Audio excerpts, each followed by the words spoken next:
छोटकानी मौआ बड़ा पियर देख तनिक लागेला हो। ललना छोटे रे ऊ मर के बलमुआ देख तनिक लागेले हो। छोटकानी मौआ बड़ी पियर देख तनिक लागेला हो। ललना छोटे रे ऊ मर के बलमुआ देख तनिक लागेले हो। मचिया बैठल तुहु सासु सरब गुण आगर हो। सासु खिड़की में जांगला कटई तू त पियावा के नीरे खबी हो। मचिया बैठल तुहु सासु सरब गुण आगर हो।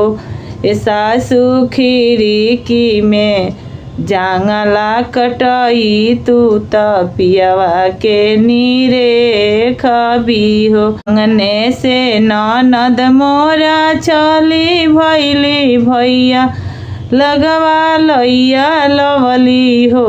अंगने से ननद मोरा चली भैली भैया लगवा लैया लवली हो।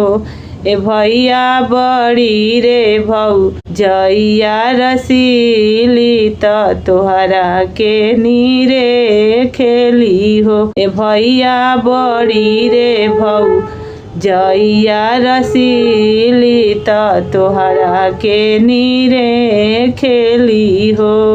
सबवा बैठल रउआ ससुर बानी राजा दशरथ बानी हो। सबवा बैठल रउआ ससुर बानी राजा दशरथ बानी हो।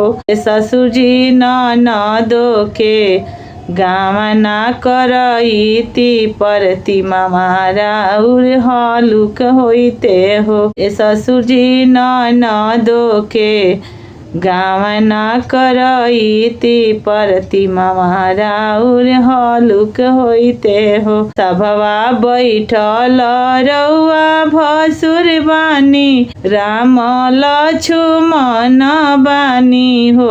सबवा बैठल रउआ भसुर बानी राम लक्ष्मण बानी हो। भसुर जी ननदो के गावना करईती परती मामारा उर हलुक होइते हो। कानी मौआ बड़ी पियर देख तनिक लागेला हो।